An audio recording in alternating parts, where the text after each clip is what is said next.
दक्षिण भारत के एक राजा थे अमर शक्ति। उनके 3 बेटे थे जिन्हें न पढ़ने लिखने में रुचि थी और न ही कुछ सीखने में रुचि थी। अमर शक्ति अपने बेटों के कारण बहुत तनाव में रहते थे। अगर बच्चे कुछ सीखेंगे ही नहीं तो आगे चलकर राजकाज कैसे संभालेंगे, कैसे समझेंगे भीतरी समस्याओं को और कैसे निपटेंगे बाहरी आक्रमणों से, कैसे करेंगे प्रजा का पालन और कैसे करेंगे राज्य की रक्षा। राजकुमारों को समझाने के प्रयास व्यर्थ जा रहे थे। रानियां भी बेटों को समझदार नहीं बना पा रही थी। राजपुत्रों को बचपन से ही व्यायाम, घुड़सवारी, अस्त्र शस्त्र विद्या सिखाई जाती थी और शास्त्रों का अध्ययन कराया जाता था। उन्हें नीति निपुण बनाया जाता था। शारीरिक और मानसिक रूप से बहुत सशक्त बनना होता था उन्हें, ताकि वे भविष्य में आने वाली हर परिस्थिति का सामना कर सकें, हमलों से अपने राज्य की रक्षा कर सकें, भीतर घातियों से बचाव कर सकें, शत्रु और मित्र की सही पहचान कर सकें, सही ढंग से अपनी बात कह सकें, समझा सकें, अच्छी तरह से विचार व्यक्त कर सकें, अपने लिए सही सलाहकार चुन सकें। लेकिन उन तीनों राजकुमारों ने किसी में रुचि नहीं ली।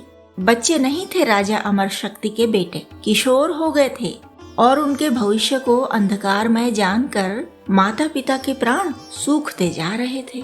वे बहुत अनुशासित राजा थे, समय के पाबंद थे। एक दिन राजा दरबार में देर से पहुंचे।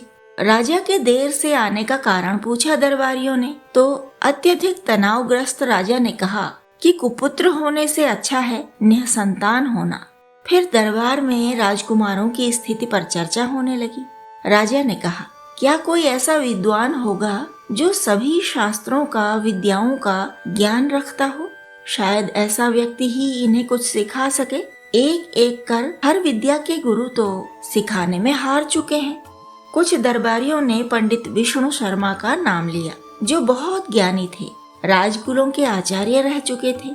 राजा ने अपने एक दरबारी को पंडित विष्णु शर्मा के पास पत्र देकर भेजा। पंडित विष्णु शर्मा ने राजा अमर शक्ति का पत्र पढ़ा और बोले, मेरी अवस्था कहीं आने जाने की नहीं रही। 85-86 साल की आयु है, लेकिन मैं राजपुत्रों को सिखाने का दायित्व तो ले सकता हूँ यदि वे 6 मास मेरे घर पर रहें, मेरे पास रहें। तीनों राजकुमार आश्रम जाने को तैयार हो गए ताकि राजमहल के वातावरण से बाहर निकलना हो जाए। अपने मनोरंजन के खुराफातों के अवसर तो वे खुद ही बना लेते थे। 6 महीने की ही तो बात है, न रहना चाहेंगे तो भाग आएंगे। बच्चे थोड़े ही हैं, बड़े हो चुके हैं। इसी आत्मविश्वास में वे चले गए। पंडित विष्णु शर्मा उन्हें आचार्य की तरह मिले ही नहीं। मिले तो मानो कोई मित्र हों। राजकुमारों से वे बोले, मैं बहुत बूढ़ा हो चुका हूँ, तुम्हें कुछ पढ़ाऊंगा नहीं, कुछ सिखाऊंगा भी नहीं, मैं बस तुम्हें कहानियाँ सुनाऊंगा, ठीक है?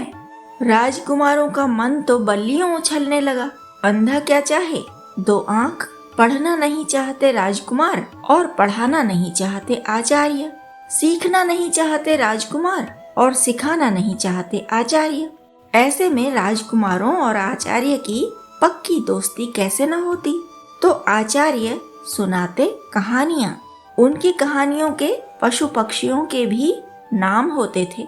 एक कौवे का नाम था लघुपत्तनक, एक कछुए का नाम था दधिपुच्छ, इसी तरह चित्रग्रीव कबूतर का नाम। चूंकि कछुए की भी कई कहानियाँ सुनाई और मछलियों की भी, हिरणों की भी, लोमड़ियों की भी, तो सबके नाम होने से उनकी पहचान बनाने में सुविधा हुई।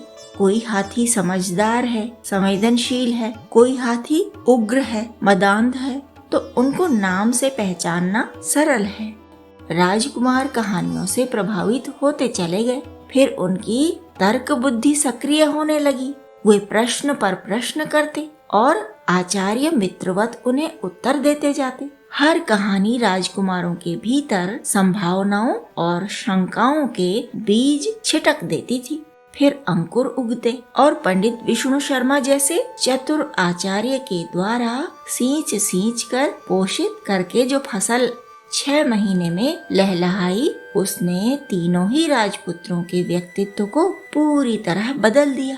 पहले वे हर बात में कहते, मैं नहीं सीखूंगा, मैं नहीं करूंगा। अब कहने लगे मैं भी सीखूंगा, मैं भी करूंगा।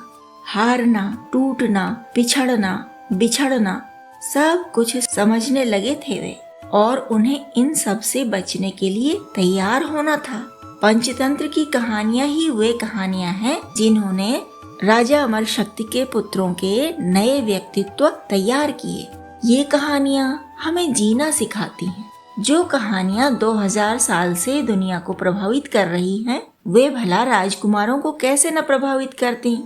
2000 वर्ष पहले की शिक्षाएं तो हमारे काम की आज भी हैं। इसलिए हमें कहानियां अवश्य ही पढ़नी और सुननी चाहिए। पंचतंत्र की कहानियों की गुणवत्ता इस बात से भी प्रमाणित होती है कि 50 से अधिक भाषाओं में इनका अनुवाद हुआ है और दुनिया भर में ये पढ़ी और सुनी जाती हैं। तो सुनते पढ़ते रहिए और हमारे साथ बने रहिए।